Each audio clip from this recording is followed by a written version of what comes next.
Hey everyone, welcome back to another video. So today we are discussing metals. Metals हमारी एक branch of chemistry है जिसके अंदर हम लोगों ने मेटल्स के बारे में पढ़ना, उनकी क्या फिजिकल प्रॉपर्टीज़ हैं, क्या केमिकल प्रॉपर्टीज़ हैं, वो किस किस के साथ रिएक्ट करते हैं, किस किस के साथ रिएक्ट करके किस तरह ट्रीट होते हैं, उनकी क्या थर्मल स्टेबिलिटी है, उनकी एक्सट्रैक्शन किस तरह हो सकती है, उनको रिसाइकिल किस तरह कर सकती हैं, रिसाइकलिंग में एडवांटेजेस क्या हैं, डिसएडवांटेजेस क्या हैं, बहुत सारी चीज़ें। तो सबसे पहले हम लोगों ने डिस्कस करना है एलॉयज़। एलॉयज क्या होते हैं वो हम लोग देखेंगे, रिएक्टिविटी सीरीज उसके अंदर क्या क्या ट्रेंड्स हैं, chemical properties of metals and there compounds, thermal stability of metal compounds, extraction है, रिसाइकलिंग है, काफ़ी चीज़ें हैं। ये मैंने चेक लिस्ट बना दी है जो हम लोग एट द एंड चेक कर लेंगे हमने क्या क्या चीज़ें की हैं, क्या क्या चीज़ें नहीं की। एक नोट बनाया हुआ मैंने इधर, एक नोट मैंने इधर बनाया हुआ है, वो ये कहता है कि for IGCSE students extraction of zinc is included in our syllabus, but for GCSE O level students, for 5070 students included नहीं है, पर फॉर 0620 स्टूडेंट्स इंक्लूडेड है। तो for IGCSE students it will be covered, एक सेपरेट वीडियो बन जाएगी extraction of zinc की, but बाकी सारी चीज़ें केमिस्ट्री की IGCSE GCSE की सेम है, जिधर जिधर फ़र्क है वो मैं आप लोगों को बता दूंगा। नाउ एक रीकैप देते हैं, recap of our prior knowledge. तो सबसे पहले रिकैप हमने ये दिया है कि पहले पता तो होना कि मेटल्स होते कहाँ हैं पीरियोडिक टेबल में। तो हमने कहा कि ग्रुप 1, 2 और 3 के अंदर, ग्रुप 1, 2, 3 और जो हमारा डी ब्लॉक है उसके अंदर हमें मिल जाएंगे पीरियोडिक टेबल के अंदर मेटल्स। डी ब्लॉक कौन सा होता है? जो सेंट्रल ब्लॉक होता है ग्रुप 2 और 3 के अंदर।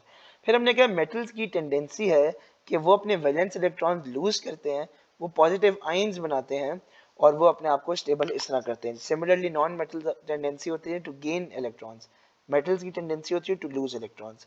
मेटल्स की स्ट्रक्चर पे थोड़ी सी डिस्कशन की कि द जायंट मेटेलिक लेटिस जो है उसका वो क्लोजली पैक्ड होता है, वो यूनिफॉर्मली अरेंज्ड होता है। यूनिफॉर्मली अरेंज मतलब रेगुलर पैटर्न में होता है, रेगुलर पैटर्न में वो होता है।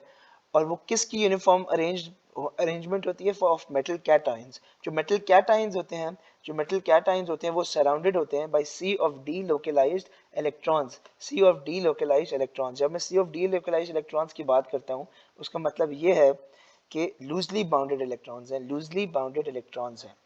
ठीक है जी, loosely bounded electrons है। फिर हमने कहा कि the strong electrostatic attractive forces between these cations and sea of delocalized electrons are responsible of making metallic bond।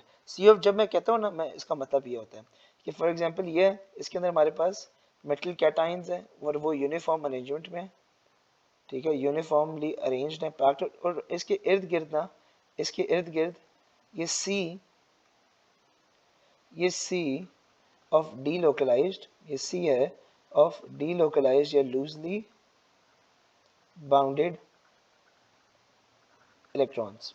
ठीक है, फिर अब हम लोग डिस्कस करने लगे मेटल्स की फिजिकल प्रॉपर्टीज। मेटल्स की फिजिकल प्रॉपर्टीज सबसे पहले होती है कि दे आर लस्ट्रस। लस्ट्रस क्या होता है कि मेटल्स के अंदर एक कैपेबिलिटी होती है, जब उस पर ना लाइट रिफ्लेक्ट करती है ना, जब उसकी लाइट रिफ्लेक्ट होती है तो उसके वजह से मेटल के ऊपर एक शाइन जो पड़ता है ना, शाइन, उसको हम कहते हैं लस्ट्रस है जी। मेटल इज लस्ट्रस क्योंकि जो उसकी अपीयरेंस है वो शाइनी होती है या लस्ट्रस होती है।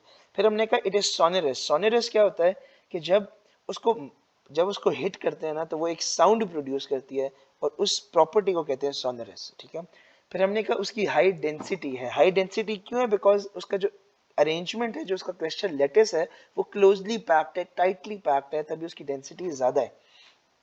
फिर हमने बात की कि वो मेलिएबल है। मेलिएबल मतलब कि एक मेटल के पास एक ऐसी एबिलिटी होती है कि वो डिफॉर्म हो सकता है, वो डिफॉर्म हो जाता है व्हेन इट इज कंप्रेस्ड, वो डिफॉर्म हो जाता है व्हेन इट इज कंप्रेस्ड।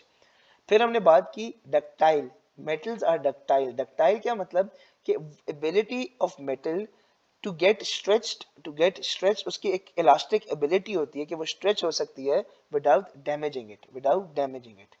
फिर हमने कहा metals have high melting and boiling points. High melting and boiling points क्यों होते हैं? वो इसलिए होते हैं because of strong metallic bonds.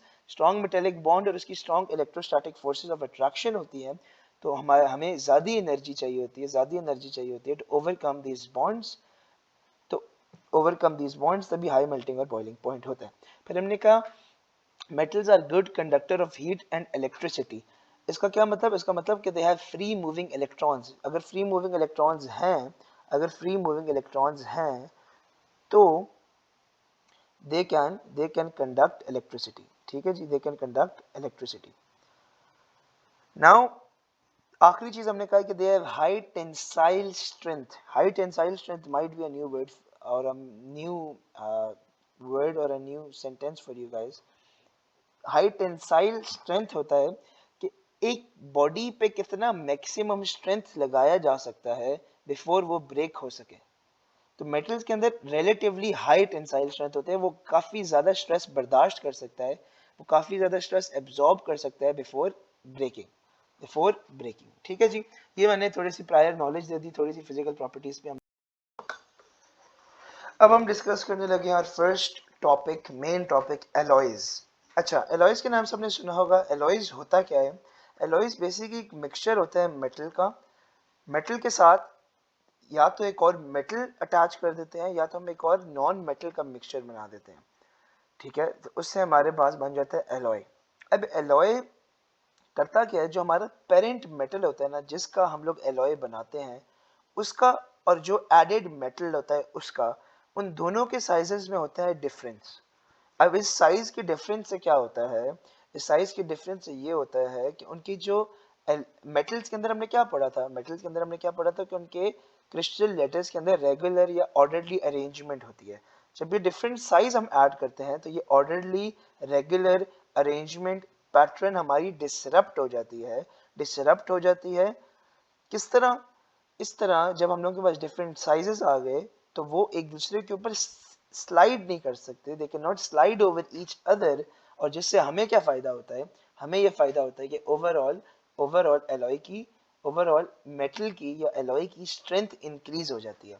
और हमने फिर बात की कि एलॉयज के अंदर ना ऐसी स्पेशल प्रॉपर्टीज होती हैं जो उसकी इंडिविजुअल एलॉइंग कॉन्स्टिट्यूएंट्स के अंदर, एलॉइंग कॉन्स्टिट्यूएंट्स मतलब जो पेरेंट मेटल है और जो एडेड मेटल है, उन इंडिविजुअली उनके पास वो चीज़ें नहीं है, इंडिविजुअली उनके पास प्रॉपर्टीज नहीं है, लेकिन जब वो एक एलॉय के फॉर्म में आती है तो उनके पास वो प्रॉपर्टीज एग्जिस्ट करती हैं।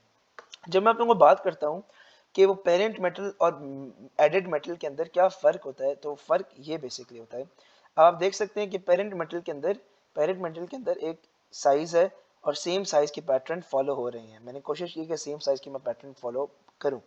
फिर हमने देखा कि जी एक एडेड मेटल है जिसका साइज़ उससे काफ़ी बड़ा है या काफ़ी छोटा है, काफ़ी बड़ा या काफ़ी छोटा है।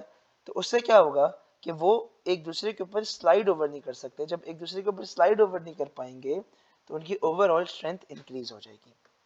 अब मैंने आप लोगों को बात कही कि कुछ एलॉयज के अंदर कुछ ऐसी स्पेशल प्रॉपर्टीज होती हैं। तो वो स्पेशल प्रॉपर्टीज कौन सी होती हैं? सबसे पहले इंक्रीज्ड हार्डनेस एंड स्ट्रेंथ। तो इंक्रीज हार्डनेस एंड स्ट्रेंथ किस तरह होती है? कोई नई बात नहीं है कि जो हमारे पास डिफरेंट साइज एटम्स होते हैं वो एलॉय के अंदर वो क्या करते हैं? वो डिसरप्ट करते हैं orderly arrangement of metal atoms को and prevents them to slide over each other. उससे फायदा हमें क्या होता है कि उसकी ओवरऑल मेटल की स्ट्रेंथ और हार्डनेस इंक्रीज हो जाती है। सेकंड बात है डिक्रीज रिएक्टिविटी। आप लोगों ने अक्सर देखा होगा कि जो आयरन होता है वो जब वाटर और एयर के अंदर होता है उसकी रस्ट हो जाता है, आयरन रस्ट होना शुरू हो जाता है। लेकिन अगर हम लोग वही चीज स्टेनलेस स्टील यूज करें तो वो रस्ट नहीं होता, वो रस्ट रेजिस्टेंट होता है। स्टेनलेस स्टील क्या होता है? स्टेनलेस स्टील एक एलॉय होता है। स्टेनलेस स्टील एलॉय होता है किस चीज का? आयरन का और क्रोमियम का। आयरन और क्रोमियम का एक आयरन और क्रोमियम का एक एलॉय होता है which does not rust, it is rust resistant. किस तरह रस्ट रेजिस्टेंट होता है? जो क्रोमियम होता है ना, हमारा हमारा जो क्रोमियम होता है वो रिएक्ट करता है, वो क्या करता है? वो रिएक्ट करता है किसके साथ? एयर के साथ रिएक्ट करके, एयर के साथ रिएक्ट करके, एयर के अंदर ऑक्सीजन भी होता है, तो वो क्या करता है? एयर के साथ एक टफ और impervious layer, a tough and impervious layer of chromium oxide बना लेता है। impervious या tough क्या मतलब कि भाई उसके थ्रू आप नहीं गुजर सकते, बहुत मुश्किल होता है, उसके बहुत मुश्किल होता है, तो उसकी ओवरऑल रिएक्टिविटी कम हो जाती है। लेकिन हम लोग को उसको रिएक्टिविटी मतलब कंपाउंड्स वगैरह बनाने में रिएक्टिविटी हम लोग यूज ही नहीं करते। एलॉय का काम ही मेनली ये होता है कि वो रस्ट रेजिस्टेंट बने। तो रस्ट रेजिस्टेंट बनने के लिए वो क्या होता है? उसके अंदर जो एलॉय के अंदर एक मेटल इस तरह का होता है जो रिएक्ट करता है एयर के साथ, एयर के अंदर ऑक्सीजन भी होता है, तो वो क्या करता है, एक tough impervious layer of chromium oxide बना लेता है, क्रोमियम ऑक्साइड बना लेता है, किधर, on the surface of iron बना लेता है, on the surface of iron बना लेता है। तो उससे होता क्या है कि ओवरऑल रिएक्टिविटी एलॉय की डिक्रीज हो जाती है। और आखिरी एक स्पेशल आखिरी जो चीज़ होती है वो होती है वो हमारे पास होती है, मेरे इसको क्या हो गया, अच्छा, आखिरी चीज़ होती है हमारी decreasing melting point, decreased melting point. Decrease melting point किस तरह कि टिन और लेड जिस तरह है, for example decrease melting point होती है, फॉर एग्जांपल टिन एक मेटल है और लेड एक मेटल है, राइट। टिन और लेड का एक एलॉय बनता है जिसको हम कहते हैं सोल्डर, जिसे हम लोग कहते हैं सोल्डर, सोल्जर नहीं सोल्डर। तो टिन के अंदर टिन की मेल्टिंग पॉइंट क्या होती है, 239, अराउंड 239 टू 239.5 डिग्री सेल्सियस होता है। और लेड का सिमिलरली इसी तरह 327.5 डिग्री सेल्सियस होता है। अब जो सोल्डर प्रोडक्ट ये बनाता है ना, जो सोल्डर एलॉय ये बनाता है, जो सोल्डर एलॉय ये बनाता है ना, उसकी मेल्टिंग पॉइंट होती है 180 से 190 डिग्री सेल्सियस। तो डिक्रीज मेल्टिंग पॉइंट होती है एलॉय की, डिक्रीज रिएक्टिविटी होती है और इंक्रीज इन हार्डनेस और स्ट्रेंथ होती है। These are some of the special properties which alloy consists of. Okay, अब हमने